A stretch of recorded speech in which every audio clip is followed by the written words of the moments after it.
Degree college Pratapnagar Jaipur से मैं doctor मधु गुप्ता, सह आचार्य हिंदी विभाग, डॉक्टर अनुपमा शेखावत, सह आचार्य अंग्रेजी विभाग के साथ आपका हार्दिक स्वागत करती हूं और आपकी सेवा में एक बार फिर हाजिर हुई हूं MGPGS संवाद श्रृंखला की एक नई कड़ी के साथ। हमारे साथ है हमारी टेक्निकल टीम डॉक्टर अनीता और हिमानी, जिनकी बदौलत हम जो ये संवाद है आम जनता तक, अपने स्टूडेंट्स तक पहुंचा पाते हैं। उनका भी मैं बहुत बहुत स्वागत करती हूँ। और हमारे आज के गेस्ट हैं श्री योगेश शर्मा। योगेश शर्मा जी, आप मुझे सुन रहे हैं? जी मैम, नमस्कार। नमस्कार सर, नमस्कार। योगेश शर्मा हमें ज्वाइन कर चुके हैं। नमस्कार योगेश जी, आपका हार्दिक स्वागत है इस मंच पर।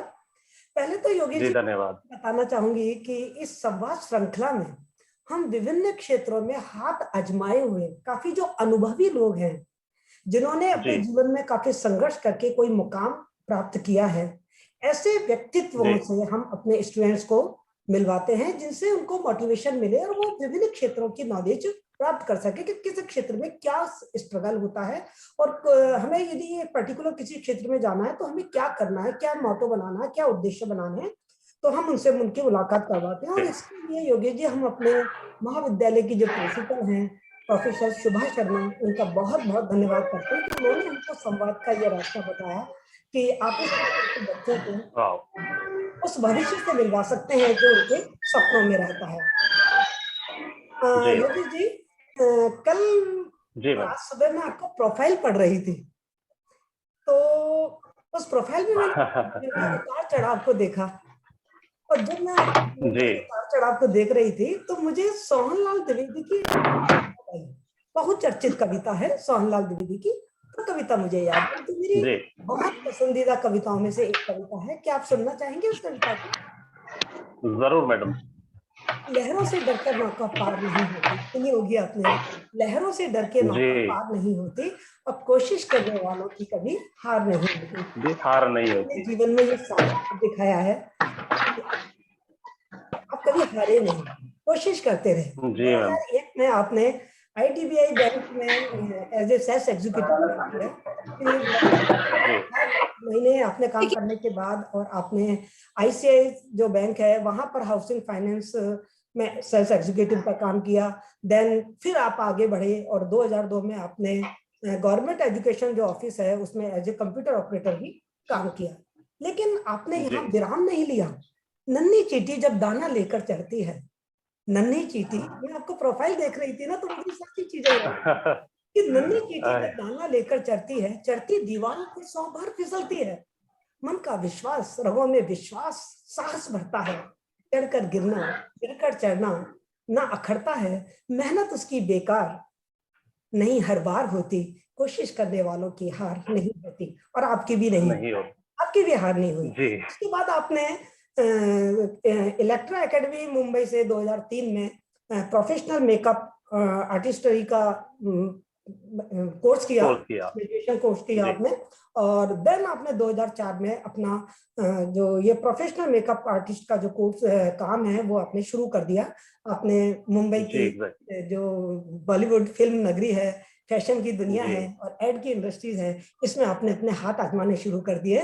तो डुबकियां सिंधु में गोताखोर लगाता है, आपने भी लगाए डुबकियां, बहुत लगाई, गोताखोर लगाता है, जा जा कर खाली हाथ लौट कर आता है, मिलते ना सहज ही मोती गहरे पानी में, बढ़ता दूना विश्वास इसी हैरानी में, मुट्ठी उसकी हर बार खाली नहीं होती, कोशिश करने वालों की हार नहीं होती। और योगेश जी, आपकी भी मुट्ठी खाली नहीं रही जब आपने डुबकियां लगाई। जब आप निकले तो आपके हाथों में कई सारे मोती थे, और आपके हाथों में जो मोती थे आपने फैशन मतलब जो मूवीज में जो प्रोजेक्ट आपने मूवीज में किए उनमें फैशन मूवी में झूम बराबर झूम, 3 पत्ती, लव का दी एंड, धूम 3, नो स्मोकिंग, इसमें आपने काम किया। साथ में आपने कुछ फैशन शोज में भी अपने हुनर को दिखलाया, लेकमे इंडिया फैशन वीक में, लेकमे फैशन हाउस, और जो कहना चाहिए कि परिणय वेडिंग शो वगैरह हुए, उन सब में आपने काफी सारा काम, और अपने जो अपनी हुनर था, अपनी जो लियाकत थी, उस लियाकत का लोहा मनवाया। आपने कैलेंडर शूट भी किए, किंगफिशर कैलेंडर शूट भी किया, आपके मैंने प्रोफाइल में देखा था। और आपने कई award function, star screen award और जी सिने अवार्ड, इनके लिए भी आपने मेकअप आर्टिस्ट के रूप में काम किया। आपने कई सारी एड फिल्म है, जैसे सोनी साइबर शॉट है, निरमा वॉशिंग पाउडर है, इसे इन एड में भी आपने अपने हाथ आजमाए। तो निश्चित रूप से कहा जाता है जैसे कि असफलता एक चुनौती है, स्वीकार करो, और आपने वो चुनौती स्वीकार की बार बार।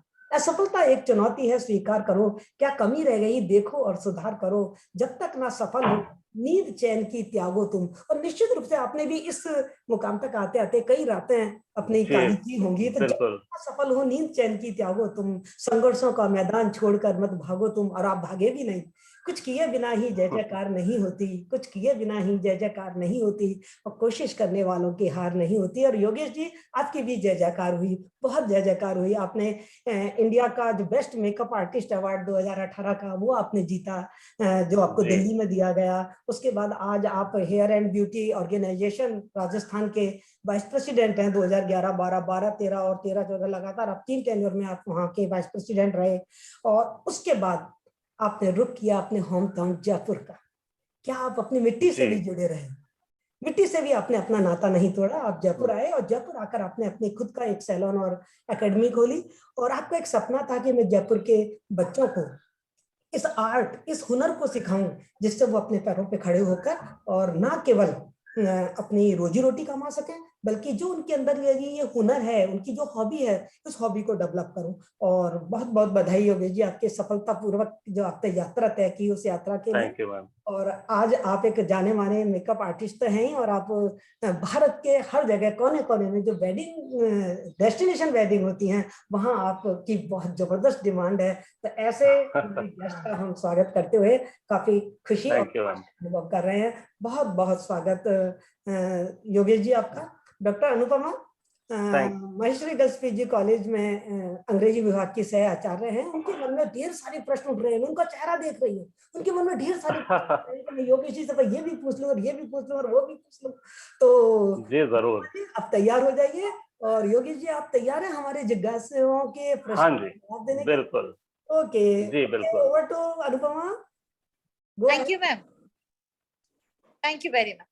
योगेश सर, पहले तो मैं आपका बहुत बहुत बहुत स्वागत करती हूँ। I really welcome you to this show of ours. और thank you so much ma'am. Welcome sir.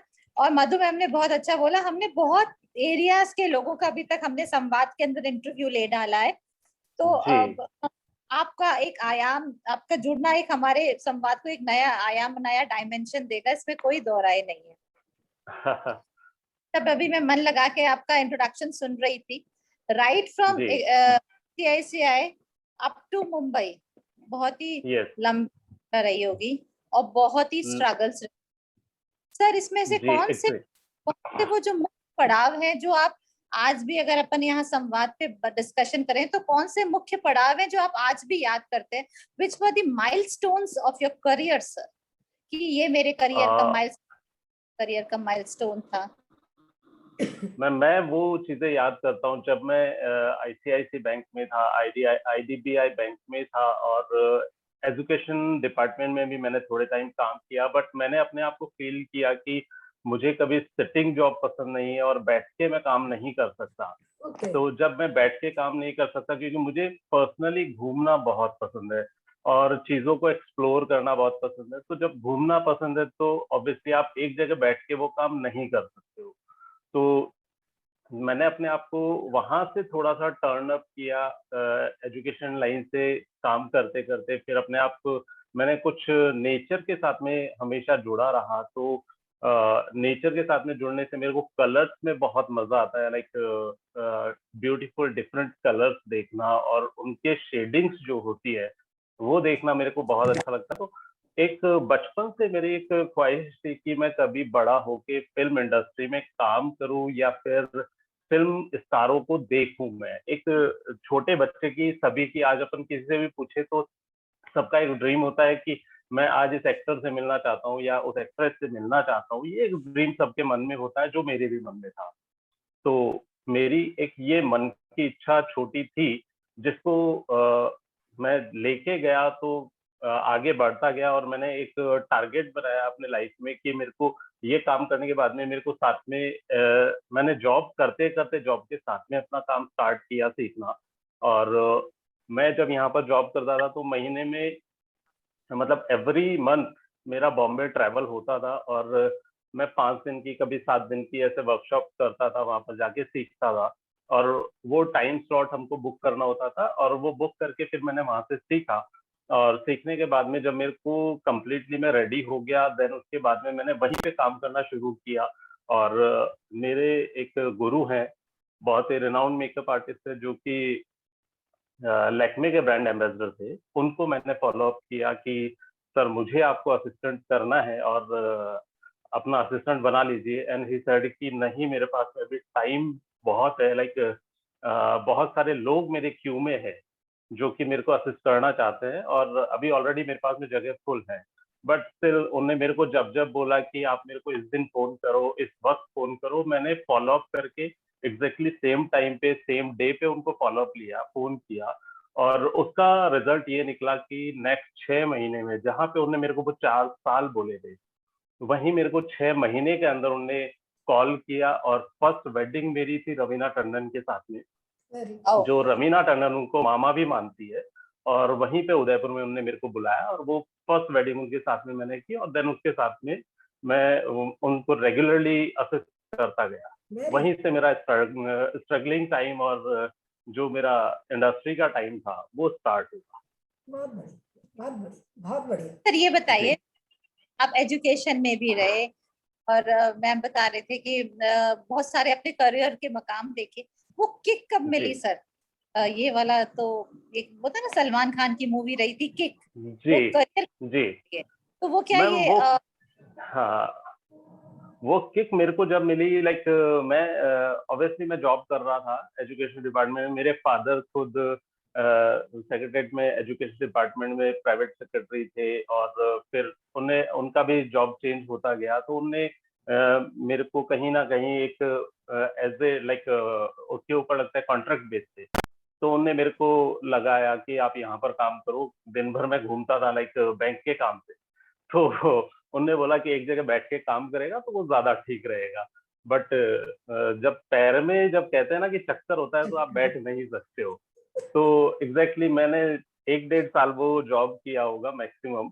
और उसी के साथ रहते रहते मैंने 6 महीने कंटिन्यू एवरी मंथ बॉम्बे जाना और आना। मतलब मैं 20 दिन यहाँ पे जॉब करता, 10 दिन का मेरा ट्रैवल होता था। तो वो जॉब में रहते रहते मैंने ट्रैवल किया और वहां पे वो सीखते के साथ साथ ही मैंने फिर जब मेरा कंप्लीटली हो गया, तब फिर मैंने यहाँ से जॉब छोड़ी, रिजाइन किया और मैं बॉम्बे शिफ्ट हो गया। तो वो किक मेरे को मिली लाइक मैंने जब नेचर देखा और कुछ स्टोरीज होती है, लाइक मेरी सिस्टर की वेडिंग थी और उनका मैंने मेकअप का काम बुक करवाया था। तो ऑनेस्टली वो जब मैंने काम करवाया तो मैंने देखा कि ये चीज बहुत अच्छी लग रही है। तो मेरा मन वहीं से थोड़ा बहुत बनना शुरू हुआ और एग्जैक्टली मैं कह सकता हूँ कि वो किक मेरे को वहीं से मिली कि मेरी सिस्टर की वेडिंग थी। आफ्टर दैट मैंने इसके ऊपर सर्च करना शुरू किया और इस इंडस्ट्री में मैंने स्टार्टिंग किया। जी वेरी गुड। अच्छा सर, एक चीज सर बताइए, जैसे अभी सुनती आ रही हूँ आपका, तो यहाँ पे लक और आपका हार्ड वर्क हाथ में हाथ लेके चल रहा था, क्योंकि जब आपको आपके वो जो लैक्मे के ब्रांड एम्बेसडर जिनका आप कोट कर रहे हैं, जिन्होंने आपको कहा 4 साल और 6 महीने आपको मिल गया, तो इसके पीछे आपकी परसिस्टेंस कि आप रेगुलरली फोन करते थे, टाइम से फोन करते थे, गिवन टाइम पे फोन करते थे। तो सर आप किस पे भरोसा करते हैं, हार्ड वर्क पे करते हैं या एग्जैक्टली मैं वर्क के ऊपर भरोसा करता हूँ। अगर आप हार्ड वर्किंग हैं और ऑन टाइम अगर आपने जब भी लाइक मैं मेरे को उन्हें असिस्टिंग के लिए रखा, तो जब भी हमारा कॉल टाइम होता है कि आपको इतने बजे पहुंचना है, हमको शूटिंग पे जाना है, दे सेड कि सुबह 5 बजे पहुंचना है, 4 बजे पहुंचना है, तो मैं डॉट 5 बजने के 5 मिनट पहले उनके डोर पे होता था। और मेरी लाइफ में शायद मैंने एक बार गलती की होगी, जो कि हम लोग कहीं शूट कर रहे थे हैदराबाद में, रामोजी फिल्म सिटी में, जिनका फिल्म सिटी है उन्हीं के कुछ ब्रांड का शूट था। और उस टाइम मेरे को फर्स्ट टाइम ऐसा लगा कि मैंने लाइफ में एक छोटी गलती करी कि मैंने टाइम दिया उन्हें मेरे को, कि बिकॉज हमको नेक्स्ट डे वापस बॉम्बे ट्रैवल करना था और हमको हमारा लगेज पैक करना था। तो दे सेड कि आप आ जाओ 10 बजे, हम लोग को पैकअप करना है। और हम लोग शूट से ही करीबन 10:15 साढ़े 10 बजे फ्री होके आए। और बाय द टाइम भूख बहुत जोर से लगी थी। डिनर का टाइम था, होटल में खाना बंद होने वाला था, तो मैंने सोचा कि पहले डिनर कर लिया जाए। और मैंने डिनर किया, लेकिन मेरे पास में बीच में कॉल आया, और कॉल आया तो मैं तुरंत अपना खाना छोड़ के वहां पर गया पैकिंग के लिए। उस टाइम मेरे को पहली बार लाइफ में इतनी डांट पड़ी उनसे कि टाइम की पंक्चुअलिटी को लेके। तो वो पंक्चुअलिटी मेरे पास में शुरू से थी और आज भी है। लाइफ में एक बार मेरे से गलती हुई, उसका मेरे को खामियाजा भुगतना पड़ा। तो मैंने हमेशा ऑन टाइम फॉलो अप लिया, अपना वर्क 100% हार्ड वर्क के साथ में दिया। लक उसी के साथ में काम करता है जब आप काम करते हो। अगर मैं बिल्कुल सही। भरोसे बैठूं कि मेरा लक काम करेगा और मैं कुछ काम ना करूं, तो शायद मैं कभी सक्सेस नहीं होता, और कोई भी नहीं हो सकता कोई भी उसके नहीं लिए। हो सकता। तो सही बात, काम तो करना ही पड़ेगा। बिल्कुल सही बात करें। जी, luck hard work goes hand in hand, this even I believe sir. अच्छा सर, राइट। एक चीज लक अपनी जगह है, हार्ड वर्क अपनी जगह है। तो वर्क करोगे तो ही लक काम करेगा। काम का, हाँ सही बात है, बैठे हुए हैं तो आपका लक क्या काम करेगा। जी एग्जैक्टली सही बात है।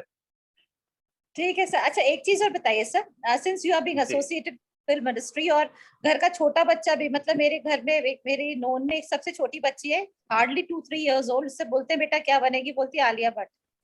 तो सर सर आप ये बताइए, इन बच्चों के लिए, all the youth right hmm from 2 to 20 years 30 years, ये सारा यूथ जो हम्म मुंबई का रोल मॉडल मानता है, कहीं ना कहीं हर जना उनकी फैशंस को कॉपी करता है, उनके स्टाइल्स को कॉपी करता है। इनके लिए आप क्या बोलना चाहेंगे सर, क्या मैसेज है? क्या हर जना मुंबई की ओर भागे, क्या करें हम लोग? मैम, हर जना मुंबई की ओर भागे ये तो पॉसिबल नहीं है, बिकॉज अभी बच्चे छोटे हैं, तो बचपन के अंदर बहुत सारे हमारे फेजेस आते हैं। लाइक डे बाय डे बच्चों का माइंड चेंज होता है कि आज मेरे को ये बनना है, कल मेरे को कुछ और बनना है, और परसों कुछ और बनना है। तो वो हम लोग नहीं कह सकते वो बड़ा होके क्या बनेगा, बट हाँ सम हाउ लाइक कुछ बच्चों का ऐसा इंटरेस्ट होता है, दे आर फोटोजेनिक, और उनमें कुछ एटीट्यूड वैसा होता है कि वो फिल्म इंडस्ट्री में जा सकते हैं या फैशन इंडस्ट्री में जा सकते हैं, तो वो डेफिनेटली ट्राई कर सकते हैं। बट अगर उनके स्किल्स अच्छे हैं तो डेफिनेटली दे शुड ट्राई। और ऑब्वियसली पैसा बहुत है, कोई कमी नहीं है, नाम बहुत है, बट लाइफ बहुत छोटे टाइम के लिए होती है उसमें।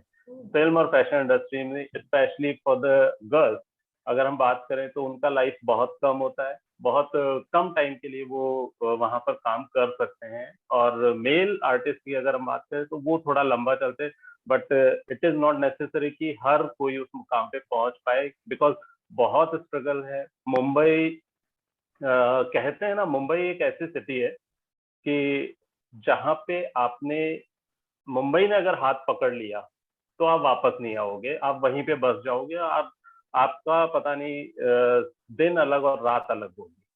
और अगर हाथ नहीं पकड़ा तो आपके चप्पल घिस जाएंगे, लेकिन आप मुंबई में सेटल नहीं हो वेरी पाओगे। गुड। ये बहुत बड़ी कहावत है मुंबई के लिए। तो मुंबई रहना एक रह सकते हैं, रहने में कोई बड़ी बात नहीं, बट वहां पर सेटल डाउन होना वो एक बहुत बड़ी चीज है। जब तक आपको मुंबई हाथ नहीं पकड़ेगा तब तक आप सेटल नहीं हो सकते। बिल्कुल सर, बहुत मतलब सही ये बात है। पर्सनल एक्सपीरियंस है ये मेरा। जी, आज की यूथ के लिए आपका क्या मैसेज है इसी कंटेक्स्ट में?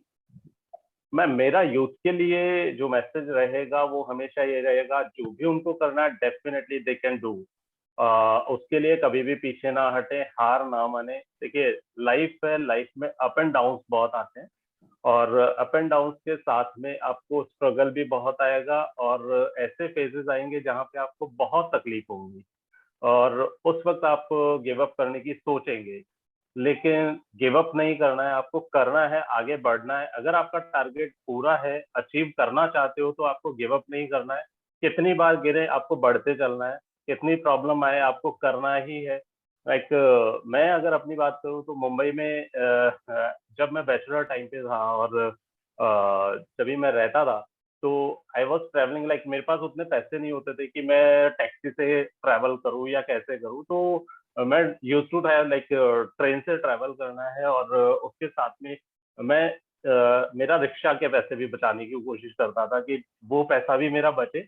और कोशिश करता था कि एक टाइम पे हम लोग खाना खाएं तो ऐसे टाइम पे खाएं कि वो सुबह से शाम तक चल जाए। तो कोशिश हमारी ये रहती थी, बिकॉज वहां पर हर चीज इतना स्ट्रगलिंग है और आपको पैसा बचता नहीं है। आप थोड़ी दूर में जाएंगे तो वही आपको पैसा लगता है। तो इसके लिए आपको स्ट्रगल तो करना पड़ेगा। अगर उस जगह पे मैं हार मानता तो शायद मैं आज ये काम नहीं कर रहा होता, कुछ और ही कर रहा होता। और जो मेरे ड्रीम्स है, लाइक पर्सनली मेरे को घूमना बहुत पसंद है, नेचर के साथ कनेक्ट रहना बहुत पसंद है, जो कि मैंने पहले भी बोला। तो वो चीज शायद मैं नहीं कर पाता, शायद मैं जो आज अर्निंग्स कर रहा हूँ, जिस लेवल पे मैं काम कर रहा हूँ, वो नहीं कर पाता। डेफिनेटली सही बात। जी अच्छा सर, अब बहुत लंबा करियर आपने लिया, बहुत सारे माइलस्टोन्स आपने देखे और अभी आपने हमें हमारे साथ शेयर भी करे, और जी अब आपने एकेडमी भी खोल रखी है, टीचिंग एकेडमी। तो सर जी। अब आने वाले 10-20 इयर्स में अपने आप को कहाँ देखना चाहते हैं सर आप? मैम मैं चाहता हूँ लाइक आने वाले 10 और 20 इयर्स में नाउ, अभी जो मेरे पास में स्टूडेंट्स हैं वो आते हैं जो ऑलरेडी अपने सलॉन्स रन कर रहे हैं, जो ऑलरेडी सेटल हैं, वो अपने अपग्रेडेशन कोर्स के लिए और वैसे आते हैं। तो मैं चाहता हूँ कि आने वाले टाइम में मेरी एकेडमी इतनी अच्छी हो और जिसमें हर बच्चा आए, अपना टैलेंट लेकर जाए। बिकॉज मैंने इतनी जगह से सीखा है कि आपको 100% पूरा पैकेज जो अपन बोलते हैं कि आपको सारा का सारा ज्ञान एक जगह से कभी नहीं मिलता।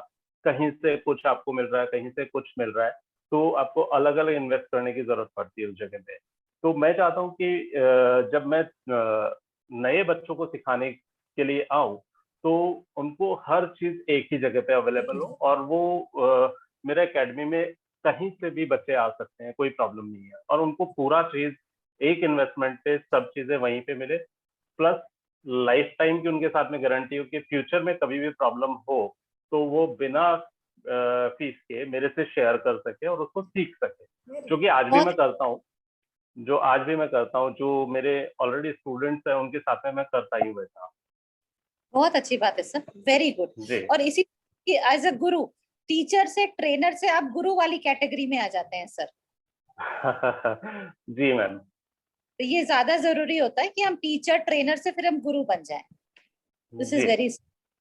तो सर मैंने आपके बहुत सारे टैलेंट्स देख लिए, सुन लिए, पर ऐसा कोई एक स्पेसिफिक टैलेंट जिसको लेके आपको बड़ा फक्र होता है कि ये वाला टैलेंट, ये वाला हुनर सिर्फ योगेश शर्मा जी का है, नोबडी एल्स मैम हैज जो, इट? हाँ, जो मैं फील करता हूँ लाइक अपने आप में, मेरे को लगता है कि मैं पॉजिटिव एनर्जी के साथ जीता हूँ। मेरी थॉट्स हमेशा पॉजिटिव होते हैं।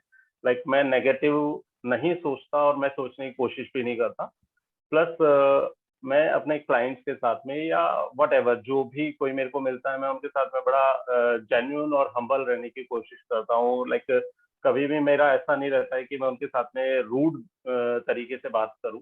तो वो चीज मेरे को एक लगती है कि पॉजिटिवनेस, पोलाइटनेस और आपका ये सारी चीजें मेरे को लगता है कि मैं थोड़ा सा अलग हूँ इन चीजों में। तो ट्रस्ट किया जा सकता है और लोग करते हैं ट्रस्ट, ऐसी बात नहीं है। काफी लोग हैं जो करते भी हैं ट्रस्ट, और वो ट्रस्ट के बदौलत ही शायद आज मेरे कुछ ऐसे क्लाइंट्स हैं जिनका मैं काम भी करता हूँ और जिनके साथ में मेरे relation as a family relation. तो सही बात। बिकॉज जब जब आप बिजनेस करते हैं तो बिजनेस करने वाले लोगों का बिजनेस रिलेशन अलग होता है, फैमिली रिलेशन अलग होता है। बट मेरा मानना ये है कि जब तक आप फैमिली रिलेशन डेवलप नहीं करोगे, आपको फैमिली रिलेशन का मतलब ये नहीं है कि आपको उनके घर जाना है या उनको बुलाना है। आपको उनके साथ में ट्रीट वैसा करना है कि जस्ट लाइक अ फैमिली, तो ही वेरी आई थिंक आप सक्सेसफुल हो सकते हो। True, true, very true. जी अच्छा sir, since you have travelled a lot और ट्रैवलिंग आपका बहुत पैशन भी रहा है, तो जी आप ये बताइए कि मुंबई का भी अभी आपने मुझे बात बताई, और मुंबई के बारे में ये कहा जाता है लैंड ऑफ ड्रीम्स है, और ड्रीम्स तो रियल हो नहीं राइट। सकते, और वहां जी पे बहुत कुछ होता है सर। तो क्या वहां पे ऑनेस्ट रहा जा सकते हैं? जैसे बहुत सारा हम तो सिर्फ टीवी के थ्रू मुंबई को सुनते हैं, देखते हैं, तो क्या ऑनेस्टी बेस्ट पॉलिसी, ऐसा सुनने में आता है हमें, तो क्या मैम ऑनेस्टी के साथ ऑनेस्टी, हो सकते हैं सर? मैम अगर मुंबई की बात करूं तो ऑनेस्टी के साथ आप 100% ऑनेस्टी के साथ में कभी सेटल नहीं हो सकते। बट हाँ, अगर किसी ने ऑनेस्टी छोड़ी तो वो बिल्कुल सेटल हो सकता है। लाइक मैं ऑनेस्ट था तो मेरे को, और मेरा अल्टीमेटली मेरा ये था कि मेरे को शूट्स बहुत ज्यादा पसंद नहीं थे। एक ड्रीम था कि मेरे को शूट्स करना है, फिल्म करनी है या फैशन शोज करने हैं, कुछ बड़े काम करने हैं, वो मैंने किया। बट लास्ट टाइम लाइक जब भी मैंने ये किया तो उसके बाद में मेरा एंड ऑफ द रिजल्ट यही रहा कि नहीं, मेरे को ये काम नहीं करना है, मेरे को वेडिंग्स करनी है। बिकॉज वेडिंग्स का एक क्या है कि आपको डेली एक नया चेहरा मिलता है, नए लोग मिलते हैं, और नए लोगों के साथ में जब, बिकॉज फिल्म इंडस्ट्री में आप जब काम कर रहे हो या फैशन इंडस्ट्री में काम कर रहे हो तो सब प्रोफेशनल्स है वहां पर।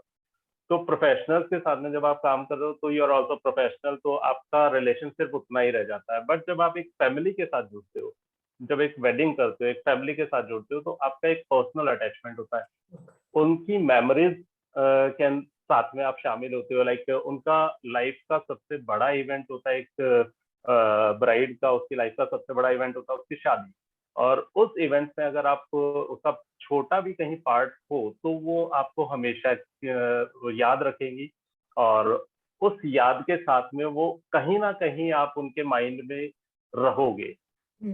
ये चीज मेरे को लगता है कि ये होना चाहिए, तो इसलिए मैंने फिल्म इंडस्ट्री छोड़ा और वेडिंग इंडस्ट्री पे फोकस किया। और बिकॉज ऑफ राजस्थान पूरा डेस्टिनेशन वेडिंग्स के लिए जाना जाता है, हब है डेस्टिनेशन वेडिंग्स के लिए, तो इसलिए मैंने अगेन बॉम्बे छोड़ के और अपना जयपुर की साइड रुख किया, बिकॉज मैक्सिमम शादियां यहीं पर होती है।